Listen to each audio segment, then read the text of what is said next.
kulang ay kailangan sa mga batang manonood. Noong nakaraang linggo sa isla ng Sibuyan, marami akong mga ginawa sa unang pagkakataon sa aking buhay. Ayun o, pusito. Wow! Marami rin akong natutunan mula sa mga taga-Sibuyan.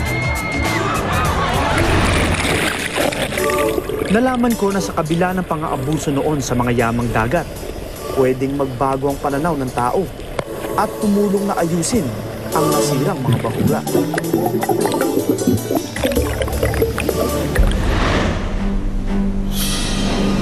Habang nagtatagal ako rito sa Sibuyan, napapansin kong parang di nauubos ang mga magagandang tanawin. Tila walang katapusan ang mga bagong kaalaman. At tuloy-tuloy lang ang pagdating ng mga exciting na adventures. Mahirap puntahan pero sobrang sulit.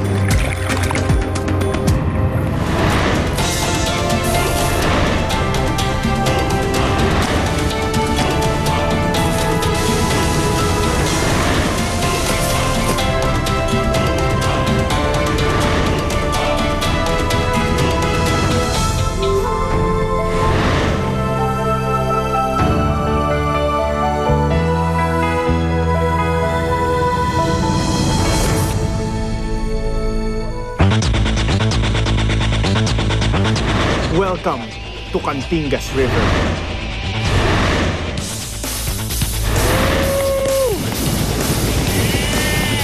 Nakita niyo nang sumakay ako ng zipline sa ginawa kong Captain Barbell position.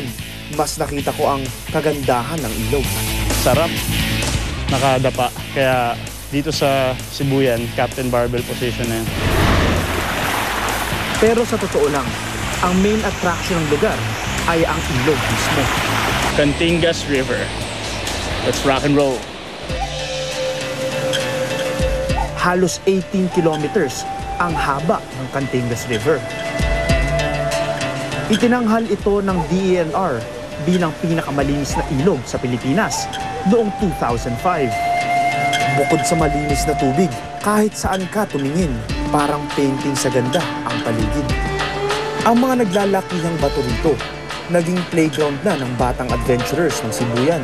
Pero ang Cantingas River hindi lang nagbibigay ng adventure, nagbibigay ito ng energy sa Sibuyan Island at nagbibigay din ito ng kabuhayan sa mga tao dito. Kagaya na lang ng mga kasama natin ngayon na si Kuya Rico, isang Sibuyan Mangyan taga-Bukid na nagbibigay din sa kanya ng kabuhayan itong Cantingas River.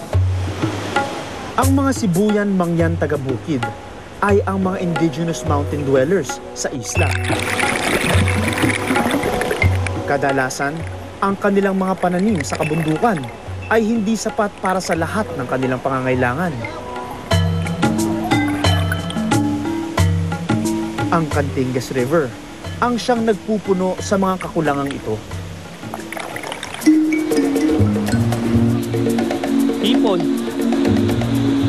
Paano po kayo natutulungan ng Cantingas River sa yung pamumuhay nyo? Yung pamumuhay namin sa Cantingas Rivers, nangunguha kami ng ulang at mga isda, maliliit na isda. Binibenta namin sa bayan. Binibili namin ng bigas para makakain yung pamilya ko. Nakatutuwang isipin na bagamat karamihan sa mga Sibuyan Mangyan taga-Bukid ay walang formal na edukasyon na iintindihan nila ang tamang pangangalaga sa biyaya ng kalikasan. Hindi lang pagkain ang pakay ng mga pumupunta sa Cantingas River. Karamihan nga sa kanila, naririto para mag-relax at mag-enjoy. At may mga katulad ko na naghahanap ng adventure. Meron silang cliff diving spot doon kung saan ang lalandingan mo na part ng river, malalim.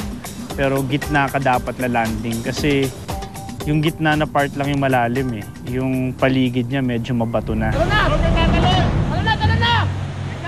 So may konting medyo delikado rin tong pag cliff jump. May mga batang tumalon dun sa 36 feet. Pero mga batang maliliit ito. At para sa kanila baliwala. Paulit-ulit silang tumalon dun sa 36 feet.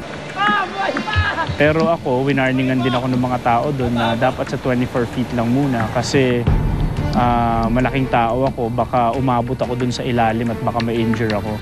Na ito na yung tatalunan, yung third level. Saan dyan? Na lang siya. Eh, puro bato yung paligid. Nasubukan ko na ang mag-zipline dito, pero mas malaking hamon daw ang pagdadive. Sinubukan ko ngayon yung 24 feet. Pero pagdating ko doon sa 24 feet, hindi rin siya biro dahil medyo nakakatakot din dahil mataas talaga siya.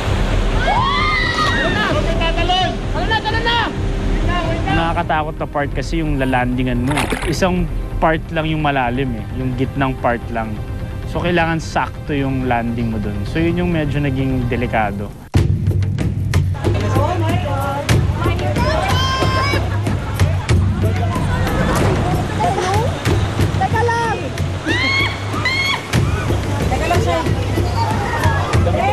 Pero sinubukan ko pa rin. Confident naman ako sa capabilities ko.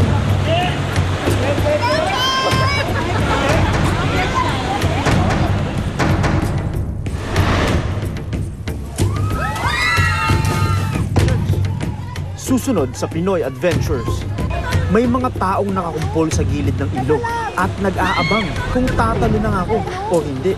Teka lang! Talagang wala nang atrasan to.